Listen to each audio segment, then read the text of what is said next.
have this tendency, and tell me if you do this too because I get the feeling that it's not just me, where I have an idea for a painting and I sketch it out once and I get started painting it right away, and then as soon as I'm done, I never touch it again. Is anybody else like this? Because I'm starting to feel like maybe we shouldn't.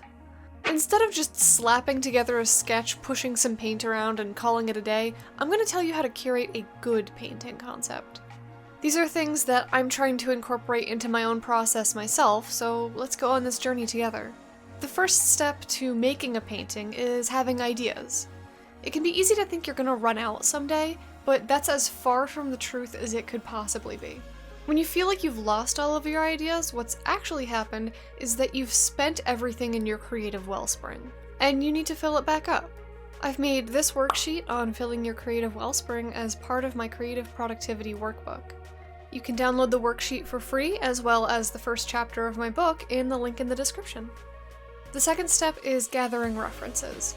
I don't know why some people think using references is like cheating or whatever, but they're wrong.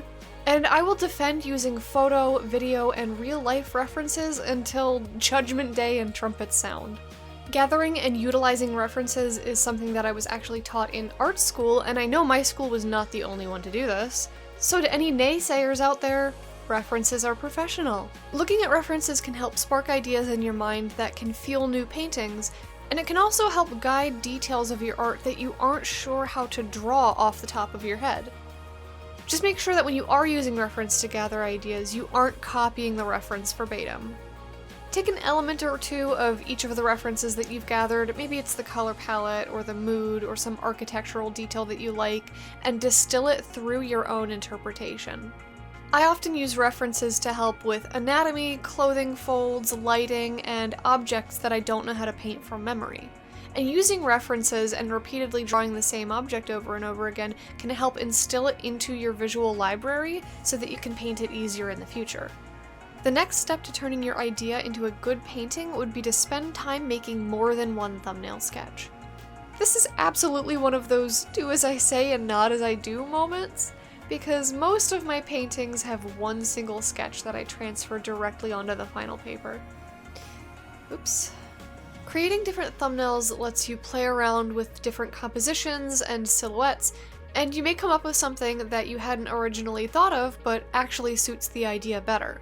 Or you may actually find that you still just like that first sketch, but spending that extra time up front developing the idea is still valuable because you're able to look at all of them and evaluate why you liked that first idea to begin with.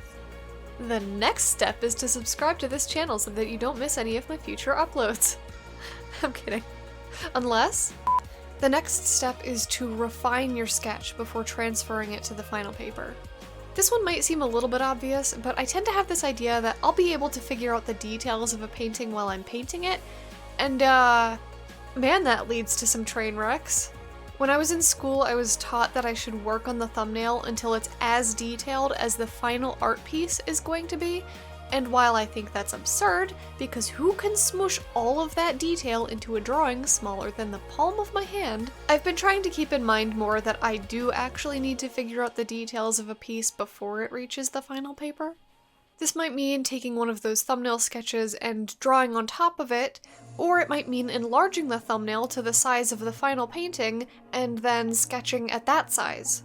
Whatever your methods, refining the details of a painting before you start working on the final surface will ensure that you're not totally winging it while you paint. The next step is to make color mock-ups. Knowing what colors you want to use and where they go is super important so that you're not making those decisions on the fly as your paint is drying on the canvas. Making a few different mock-ups lets you try out different color combinations and placements without wasting a ton of time and, frankly, a ton of paint.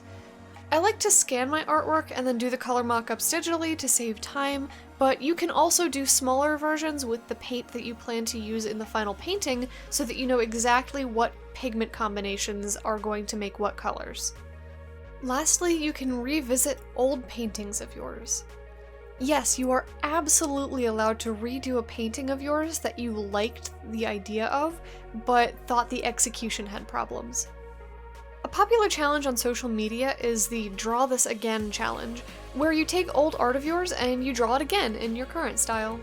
But you don't even have to be doing a challenge to revisit an old painting. Heck, it doesn't even have to be that old of a painting. If you want to redo it, then just redo it. You'll be able to evaluate what went wrong and what you want to improve on this time. Which of these tips are you going to start incorporating into your workflow? Personally, I need to stop rushing my thumbnails. Give this video a like for me if you found any of these tips helpful. It really gives the channel a boost, and I appreciate it. The idea throughout all of this process is that idea for the painting that you had in your head has been sitting in your brain and simmering as you add different elements or make decisions about what you will or won't include in your painting. It's about taking the time to really think through the process instead of just plowing ahead with no consideration for the final product. When you cook tomato sauce... Okay, hold up with this analogy for a second. When you cook tomato sauce, you often let it simmer for a few hours, and the longer it stews, the more it brings out the rich flavors of the herbs and spices and the sweetness from the sugars in the tomatoes releasing. Art can be the same way.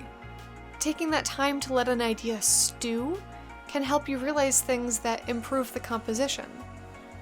But, just like how cooking something for too long will ruin the dish, letting a painting idea stew forever means you never actually make it. So, simmer your art, but then actually paint it. Thank you so much for watching. If you want to hop over to this other video, that's the wrong side of the screen. If you want to hop over to this other video that YouTube totally thinks you'll enjoy, keep watching over there. Until then, take care.